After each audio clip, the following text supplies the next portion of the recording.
ये same problem मुझे भी होती थी कि भाई ये स्पेशल मेजॉरिटी है कि सिंपल मेजॉरिटी है। तो इसका जो आंसर है वो आर्टिकल 4 में दिया गया है और ये बहुत इंपॉर्टेंट है। लोग यहाँ पे गलती करते हैं, so listen to this very carefully. Hello everyone, welcome to the channel. So ये वीडियो कंटिन्यूएशन है हमारी लक्ष्मीकांत का रिवीजन जो हम कर रहे हैं अपने चैनल पे एक्टिव रिकॉल के थ्रू। आज से हम core concept of Indian polity start करने जा रहे हैं। हम स्टार्ट करने जा रहे हैं part one of Indian constitution and उसके अंदर कितने आर्टिकल्स है, पार्ट 1 में क्या क्या दिया गया है उसके बारे में हम डिस्कस करते हैं। चलिए जी शुरू करते हैं। पार्ट 1 ऑफ इंडियन कॉन्स्टिट्यूशन जो है उसका नाम है union and it's territories. Union and territories ये पार्ट जो है बेसिकली बताता है कि इंडिया की टेरिटरी कितनी है, इंडिया का नाम क्या है, इंडिया में कौन सा एडमिनिस्ट्रेटिव डिवीजन करके रखा है। यूनियन कहते हैं तो यूनियन क्यों कहते हैं, फेडरेशन है तो फेडरेशन क्यों नहीं है, why India is not a federal country though the constitution of India is federal in nature। एक कॉन्सेप्ट हमने पढ़ा था अपने लास्ट वीडियो में जो salient feature of Indian constitution था about unitary and federal feature of the constitution of India. तो article 2 और आर्टिकल 3 कैसे यूनिटरी फीचर बताते हैं इंडियन कॉन्स्टिट्यूशन के, उसको डिस्कस करेंगे। सो ये वीडियो एंड तक जरूर देखिएगा। चलिए जी स्टार्ट करते हैं। Part 1 of Indian constitution consist of 4 articles. Article number 1, Article number 2, Article number 3 and Article number 4. Okay. Article number 1 के भी 3 सब पार्ट्स हैं। ओके तो 3 सब पार्ट्स क्या क्या है, चलिए जी शुरू करते हैं। आर्टिकल नंबर 1 का फर्स्ट पार्ट जो है वो बताता है India that is Bharat is a union of state. Okay what is this? So ये बताता है कि इंडिया जो ये हमारी कंट्री है इसका नाम क्या है। इसके दोनों नाम है, इसका नाम इंडिया भी है, इसका नाम भारत भी है। अब 2 नाम क्यों रखे? 2 नाम इसलिए रखे क्योंकि जो हमारी कॉन्स्टिट्यूएंट असेंबली थी, याद करो उसकी स्ट्रेंथ कितनी थी जो हमने चैप्टर नंबर 2 में किया था। हम ऐसे रिवाइज भी करते जाएंगे पीछे जाते जाते। 389 okay, then it was reduced to 299। Constituent assembly में 2 तरीके के लोग थे। कौन थे वो? एक वो थे जो चाहते थे कि इंडिया का जो नाम एंशिएंट नाम था, जो भारत ट्राइब जो हमने हिस्ट्री में पढ़ा है ऋग्वैदिक टाइम पे, उसके नाम पे आए। दूसरे लोग वो थे जो चाहते थे नहीं इंडिया नाम ही रहे। क्यों ये डिफरेंशिएशन था? बिकॉज कुछ लोग they were against this colonial rule, they were like नहीं हम ब्रिटिश लेगेसी को आगे नहीं कैरी फॉरवर्ड करना चाहते, बट देयर वर पीपल नहीं हम मॉडर्न नाम ही रखेंगे। तो एक कॉम्प्रोमाइज हुआ कि भाई दोनों ही रख लेते हैं, इंडिया भी रख लेते हैं और भारत भी रख लेते हैं। इसलिए जो कॉन्स्टिट्यूशन के आर्टिकल नंबर 1 का फर्स्ट पार्ट का भी फर्स्ट सब पार्ट है, उसमें जो फर्स्ट लाइन दी गई है वो ये है that India that is Bharat. दोनों नाम हो गए, दोनों लोग खुश हो गए। चलिए जी, is a union of state. अब यूनियन ऑफ स्टेट क्यों भाई? तो कॉन्स्टिट्यूएंट असेंबली की जो डिबेट हुई थी उसमें जो कॉन्स्टिट्यूएंट असेंबली के मेंबर्स थे दे वांटेड कि ठीक है नाम तो सेटिस्फाई हो गए वो लोग, now there comes a political nature of this country कि एडमिनिस्ट्रेटिव नेचर जो है इस कंट्री का वो क्या है। वो they were not in line with this union of state. वो चाहते थे, काफ़ी लोग चाहते थे दैट यहाँ पे फेडरेशन वर्ड आए। इंडिया के कॉन्स्टिट्यूशन में कहीं पर भी फेडरेशन वर्ड मेंशन नहीं है। Okay, this is the important question, assertion reason में आ सकता है। तो डॉक्टर अंबेडकर ने इसका रीजन दिया कॉन्स्टिट्यूएंट असेंबली की डिबेट्स में। उन्होंने साफ साफ बताया कि देयर आर 2 रीजन कि यहाँ पे फेडरेशन वर्ड क्यों यूज नहीं कर रहे हैं। जो रीजन नंबर 1 उन्होंने बताया कि फेडरेशन जो है उसका ट्रू फेडरेशन जो है वो है अमेरिका। वहाँ पे 50 स्टेट्स मिलके आए, उन्होंने एग्रीमेंट साइन किया and they were the part of that union. States की भी आइडेंटिटी रही and they are part of union also. लेकिन इंडिया के केस में यहाँ पर कोई भी स्टेट आया नहीं, किसी के साथ एग्रीमेंट साइन नहीं हुआ like that. So India is not a true federal country. Number 1 कि यहाँ पे कोई एग्रीमेंट साइन नहीं हो रहा है किसी स्टेट के साथ। दूसरा रीजन उन्होंने दिया कि जो इंडिया का जो अरेंजमेंट है ना कि सेंट्रल गवर्नमेंट है, यूनियन गवर्नमेंट है, देन स्टेट गवर्नमेंट्स है, स्टेट्स का जो डिवीजन करके रखा गया है ना, इसे एडमिनिस्ट्रेटिव पर्पस के लिए ही करके रखा है। इंडिया एक यूनिफाइड कंट्री है as whole. Okay, so there is no right to the state to secede from Indian union. ठीक है, तो ये 2 रीजन थे जो डॉक्टर अंबेडकर ने दिए। एक, कोई रिटन एग्रीमेंट साइन नहीं हुआ है, कंट्री बनी, कंट्री की जो पार्लियामेंट थी उसने स्टेट्स का डिवीजन किया। 1 सेकेंड, स्टेट्स का डिवीजन क्यों किया गया? ताकि एडमिनिस्ट्रेटिव मशीनरी अच्छे से चलती रहे। किसी भी स्टेट के पास कोई राइट नहीं है कि वो यूनियन से सेसीड कर सके, अलग हो सके। तो ये था आर्टिकल नंबर 1 का डिस्क्रिप्शन, आर्टिकल नंबर 1 के भी फर्स्ट पार्ट का description, that is India is a Bharat, India that is Bharat is a union of states. I hope ये क्लियर हो गया होगा। अब चलते हैं आर्टिकल नंबर 1 के सेकेंड पार्ट पे।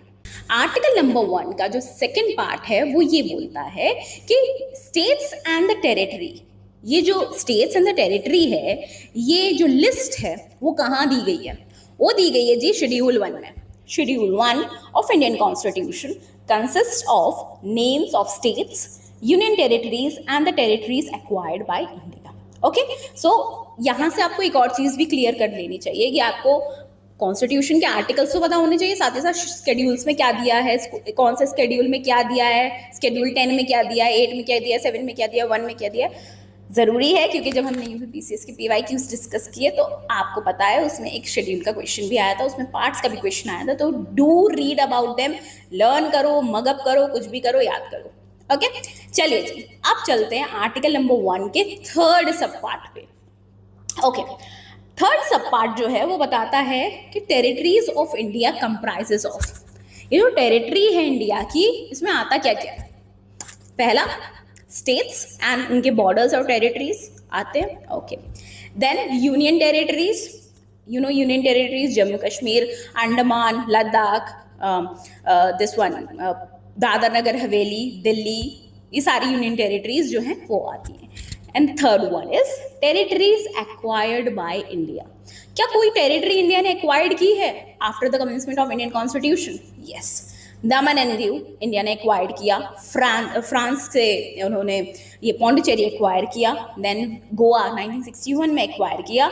एंड बहुत इंपॉर्टेंट ये पार्ट इंपॉर्टेंट क्यों बन जाता है? ये इंपॉर्टेंट इसलिए बन जाता है क्योंकि 2025 प्रीलिम्स में क्वेश्चन आया था कि कौन सा स्टेट कौन से कॉन्स्टिट्यूशनल अमेंडमेंट एक्ट पास हुआ उसके बाद क्रिएट हुआ।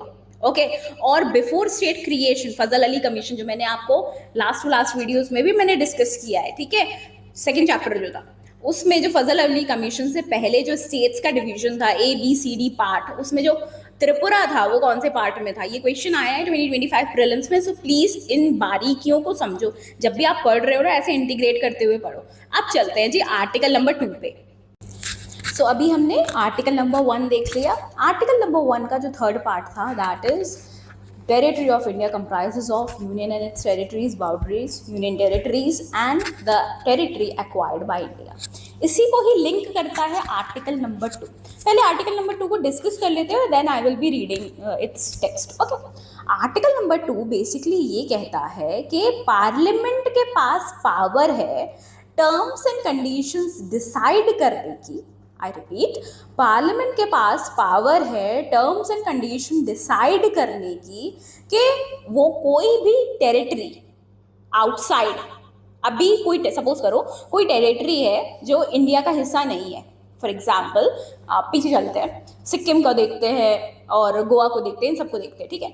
सिक्किम एक पॉलिटिकल एंटिटी थी जो एग्जिस्ट करती थी, बट वो इंडियन यूनियन का पार्ट नहीं थी, वो टेरिटरी ऑफ इंडिया का पार्ट नहीं थी बिफोर 1975, ठीक है। तो इंडियन कॉन्स्टिट्यूशन ये कहता है कि पार्लियामेंट ऑफ इंडिया के पास पूरी अथॉरिटी है टू एडमिट और to establish a new state, ठीक है।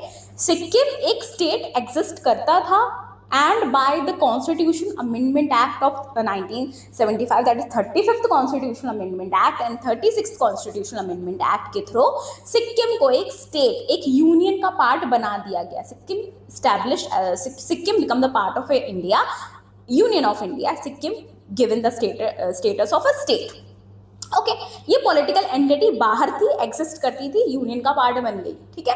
देन कोई सपोज करो अरेबियन सी में या बे ऑफ बंगाल में या इंडियन ओशन में कोई टेरिटरी है जो कोई पॉलिटिकल एंटिटी उसकी कुछ नहीं, उसकी कोई पॉलिटिकल एंटिटी नहीं है और इंडिया उसे एक्वायर कर लेता है। एक्वायर करना मतलब कुछ जो भी इंटरनेशनल मीन्स है उसके थ्रू एक्वायर कर सकता है, लाइक वहाँ पे एक्वायर कर लो, कोई एग्रीमेंट के थ्रू एक्वायर कर लो, कोई गिफ्ट में, किसी भी तरीके से लक्ष्मीकांत में दिया गया है, please read from there.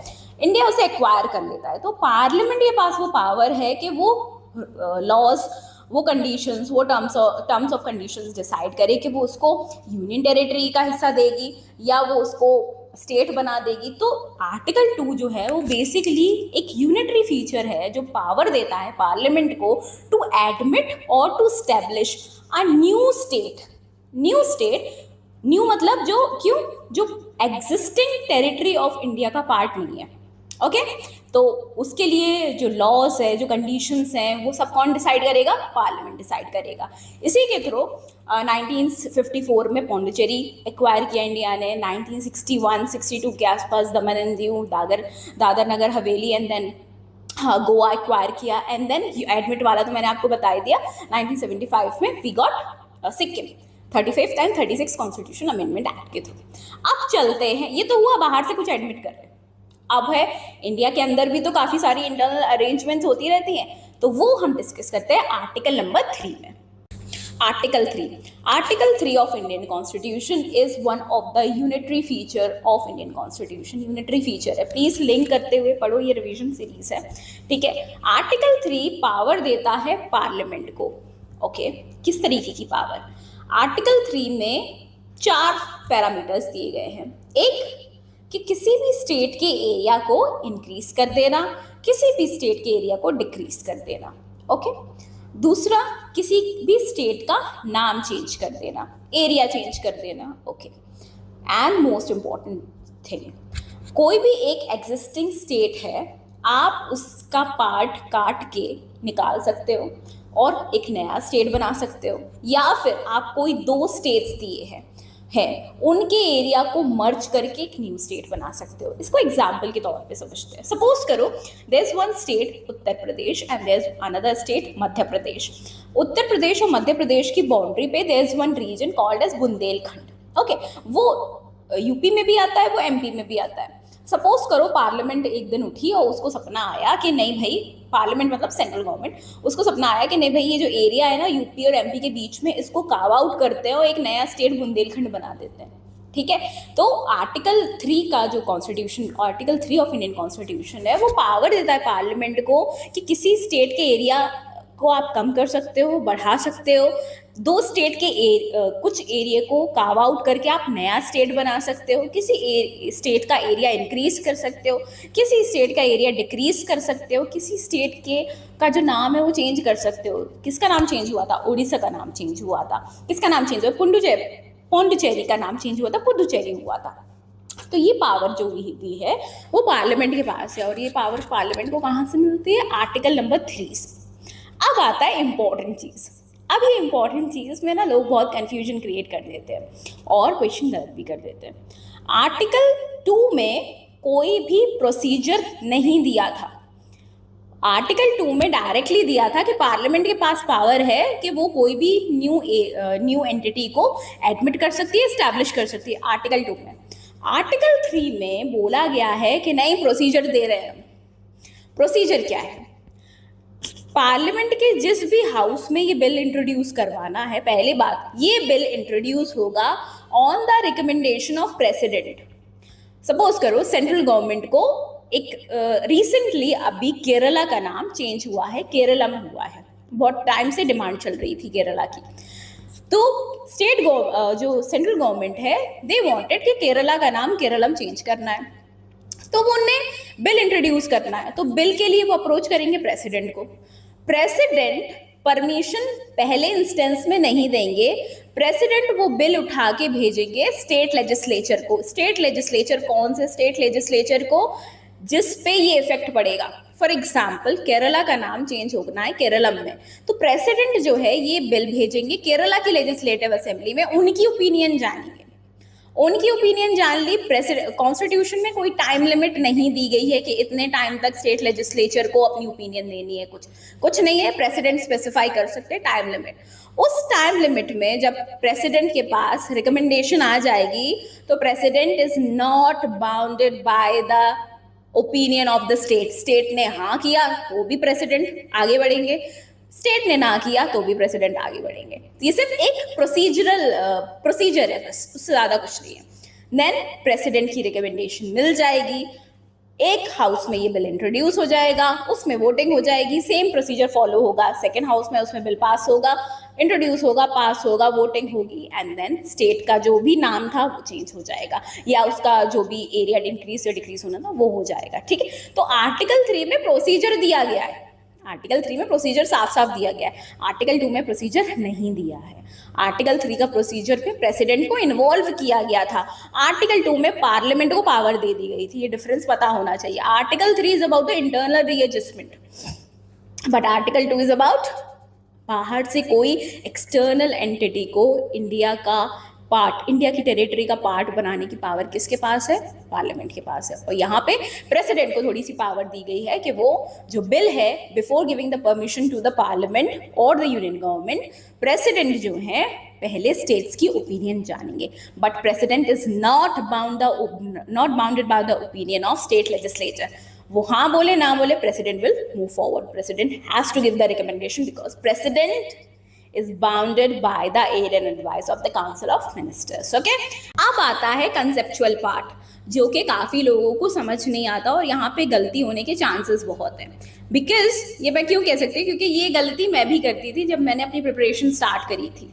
Article 4 ये कहता है कि जो भी हमने चेंजेस लाए हैं, को जो भी लॉज पास किए गए हैं पार्लियामेंट के through by the use of article 2 and article 3। Article 2 मतलब establishment and admission of new state and article 3 like internal readjustment. Article 3 का प्रोसीजर दिया गया है, रिवाइज भी कर लिया जल्दी से। तो आर्टिकल 4 ये कहता है कि जो भी चेंजेस हो रहे हैं ना कॉन्स्टिट्यूशन में, पहले तो ये पता करो कि चेंजेस कॉन्स्टिट्यूशन में कहाँ हो रहे हैं। आर्टिकल 2 और आर्टिकल 3 यूज कर रही है कभी भी पार्लियामेंट, तो चेंजेस जो होंगे वो डायरेक्टली रिफ्लेक्ट होंगे दो शेड्यूल्स में। Schedule 1 which contain the names of territories of India and schedule 4 which contains seats of Rajya Sabha। states की कितनी seats हैं राज्यसभा में। so शेड्यूल 1 में भी चेंजेस होंगे और शेड्यूल 4 में भी चेंजेस आएंगे। और शेड्यूल तो एक्सटेंशन है ना कॉन्स्टिट्यूशन का, जो चीज़ हमने आर्टिकल में मेंशन नहीं कर पाए, डिटेलिंग नहीं कर पाए बिकॉज उसमें ज़्यादा इन्फॉर्मेशन थी, वो हमने शेड्यूल में लिख दी। तो शेड्यूल में चेंज होना मतलब कॉन्स्टिट्यूशन में चेंज हो रहा हो, कॉन्स्टिट्यूशन में चेंज होना मतलब कॉन्स्टिट्यूशन अमेंडमेंट होना। तो कॉन्स्टिट्यूशन अमेंडमेंट हो रहा है, ये स्पेशल मेजोरिटी से हो रहा है, सिंपल मेजोरिटी से हो रहा है। तो इसका आंसर दिया गया है आर्टिकल 4 में। आर्टिकल 4 ऑफ इंडियन कॉन्स्टिट्यूशन ये बताता है कि आर्टिकल 2 और आर्टिकल 3 में किया गया पार्लियामेंट का कोई भी काम is not considered as a constitution amendment. Okay, constitution amendment जो आर्टिकल 368 में दिया गया है, कॉन्स्टिट्यूशन अमेंडमेंट प्रोसीजर, वो कुछ नहीं है जो आर्टिकल 2 और आर्टिकल 3 में हो रहा है, वो सिंपल एक लेजिस्लेटिव प्रोसेस है। तो आर्टिकल 4 ये खुद बोल रहा है कि आर्टिकल 2 और आर्टिकल 3 अगर कॉन्स्टिट्यूशन में यूज हो रहा है, कॉन्स्टिट्यूशन में चेंजेस हो रहे हैं, अगर आर्टिकल 2 और आर्टिकल 3 की वजह से पार्लियामेंट कोई स्टेट को क्रिएट कर रहा है, रीऑर्गेनाइज कर रहा है, कुछ भी कर रहा है, तो वो कॉन्स्टिट्यूशनल अमेंडमेंट एक्ट नहीं कंसिडर करा जाएगा। दो शेड्यूल 1 और शेड्यूल 4 में चेंजेस होंगे, ये सिर्फ एक लेजिस्लेटिव प्रोसेस है। I hope this is clear because लोग यहाँ पे कंफ्यूज करते हैं। काफ़ी लोग, आपको डाउट होता होगा कि यार शेड्यूल 1 चेंज हो रहा है, शेड्यूल 4 चेंज हो रहा है, ये मुझे भी होता था, शेड्यूल 1 चेंज हो रहा है, शेड्यूल 4 चेंज हो रहा है, तो ये कॉन्स्टिट्यूशन अमेंडमेंट है? नहीं है। क्यों, कहाँ लिखा है? आर्टिकल 4 में दिया गया है। ओके, तो ये तो हमने कंप्लीट कर लिया जी कॉन्स्टिट्यूशन के आर्टिकल नंबर 1, 2, 3 एंड 4। थोड़ी सी एडिशनल इन्फॉर्मेशन जो लक्ष्मीकांत में दी गई है वो भी डिस्कस कर लेते हैं। क्या हुआ, हमारा डिवीजन हुआ था कंट्री का, इंडिया एंड पाकिस्तान, ठीक है। हमारा कॉन्स्टिट्यूशन 1950 26 जनवरी 1950 को इन्फोर्स भी हो गया। फिर कुछ एडजस्टमेंट होनी थी टेरिटरीज की Indian government and Pakistani government के बीच में। तो 1960 में सुप्रीम कोर्ट के सामने एक प्रेसिडेंशियल रेफरेंस आया। डॉक्टर राजेंद्र प्रसाद जो उस टाइम के प्रेसिडेंट थे, उन्होंने सुप्रीम कोर्ट से एक ओपिनियन मांगी। ओपिनियन थी आर्टिकल 3 से रिलेटेड। आर्टिकल 3 जो इंटरनल रीएडजस्टमेंट की बात करता था, तो सुप्रीम कोर्ट ने ये साफ साफ बोला कि अगर आपको इंडिया की कोई टेरिटरी फॉरेन कंट्री को देनी है तो वो आप आर्टिकल 3 का यूज़ करते हुए नहीं दे सकते। ओके, सो उसके लिए आपको कॉन्स्टिट्यूशन अमेंडमेंट एक्ट करना होगा, पास करवाना होगा अंडर आर्टिकल 368। कॉन्स्टिट्यूशन अमेंडमेंट करना होगा अंडर आर्टिकल 368। इसी के मद्देनजर ये केस जो था उसे कहते हैं बेरुवारी यूनियन 1960 का। तब 9th कॉन्स्टिट्यूशनल अमेंडमेंट एक्ट पास की हुआ और बाउंड्रीज का सेटलमेंट हुआ। ठीक है, सेम चीज अभी 2015 में हुई जब 100th constitution amendment act pass हुआ। इंडिया और बांग्लादेश के बीच में जो भी एनक्लेव्स एक्सचेंज होनी थी, जो भी टेरिटरीज आदान प्रदान होना था वेस्ट बंगाल, त्रिपुरा, आसाम के बीच का, वो हुआ। अब ये बात आपको क्लियर हो जानी चाहिए इस केस से, बेरुवारी यूनियन के केस से आपको साफ साफ पता चल जाना चाहिए कि आर्टिकल 3 की power is limited with in the territory of India. आप इंडिया की टेरिटरी के अंदर इंटरनल एडजस्टमेंट कर सकते हो, लेकिन आर्टिकल 3 का यूज करके आप इंडिया की कोई टेरिटरी किसी फॉरेन कंट्री को नहीं दे सकते। उसके लिए आपको कॉन्स्टिट्यूशन अमेंडमेंट एक्ट करना होगा। ये कब बताया गया? बेरुवारी यूनियन 1960 में। बेरुवारी यूनियन के बाद 9th constitution amendment act pass हुआ। उसी के मद्देनजर एक और constitution amendment act India Bangladesh के बीच में कॉन्क्लेव एक्सचेंज का जो एक्ट था 100th कॉन्स्टिट्यूशन अमेंडमेंट एक्ट, वो पास हुआ। अब ये क्यों बताया? क्योंकि कॉन्स्टिट्यूशन अमेंडमेंट एक्ट इंपॉर्टेंट है। ओके, क्यों इंपॉर्टेंट है अभी बता देती हूँ। 2025 UPSC prelims Nagaland state established हुआ by Constitution Amendment Act. This was one of the statement. Laxmikant में दिया गया है 13th Constitution Amendment Act के बाद हुआ, तो ये पता होना चाहिए। उसी के साथ साथ कुछ और Constitution Amendment Acts पास हुए थे 10th, 12th, 14। प्लीज ये रीड करो, लक्ष्मीकांत में दिया गया है इनसे क्या हुआ था, कौन सी टेरिटरी को ऐड किया गया था, क्या हुआ था, जो भी था, प्लीज इसको रीड करो। ये कॉन्स्टिट्यूशन अमेंडमेंट एक्ट इंपॉर्टेंट है बिकॉज इस ऐसा ही एक क्वेश्चन पूछा जा चुका है। साथ ही साथ कॉन्स्टिट्यूशन अमेंडमेंट एक्ट इंपॉर्टेंट भी है, पूछा जा सकता है। 101 से जीएसटी हुआ था कि इंडो बांग्लादेश के बीच में टेरिटोरियल एग्रीमेंट हुआ था, तो ऐसे question. Now we come to the evolution of states. Evolution of states India में कैसे हुआ? अब हमें पता है कि जब ब्रिटिशर्स ने इंडिया को independence they the in the year 1947, उसके बाद इंटीग्रेशन स्टार्ट हुआ इंडिया में प्रिंसली स्टेट्स का। बहुत फेमस 3 केसेस है, एक जम्मू कश्मीर है, एक जूनागढ़ है, एंड देन हैदराबाद है। हैदराबाद का ऑपरेशन पोलो, जम्मू कश्मीर का instrument of accession, and then जो जूनागढ़ है वहाँ पे जो भी रेफरेंडम हुआ था। ठीक है, ये आपको पता है, लक्ष्मीकांत ने दिया है, you guys have read this. अब जब कॉन्स्टिट्यूशन इन्फोर्स हो गया 26 जनवरी 1950 को जब कॉन्स्टिट्यूशन इन्फोर्स हो गया, तब कॉन्स्टिट्यूशन में पार्ट 7 जो था वो कंप्राइज करता था part A, part B, part C, part D. इसमें स्टेट्स के डिवीजन थे। ओके, अब ये इंपॉर्टेंट क्यों हुआ? क्योंकि 2025 प्रीलिम्स में पूछा गया था कि जो part C of Indian constitution है, क्या उसमें त्रिपुरा था? यस, उसमें त्रिपुरा था। पार्ट ए जो था वो ब्रिटिश प्रोविंसेस थे, पार्ट बी प्रिंसली स्टेट्स थे, part C governor province and कुछ प्रिंसली स्टेट्स थे, and part D Andaman Nicobar था, जो कॉन्स्टिट्यूशन में पार्ट 7 में मेंशन था। क्रोनोलॉजी याद कर लो प्लीज, ये याद कर लो, ठीक है। पार्ट 7 में मेंशन था, लेकिन ये पार्ट डिलीट हुआ। कैसे हुआ अभी हम रीड करेंगे, ठीक है। उसके बाद हम बात करते हैं एवोल्यूशन ऑफ स्टेट।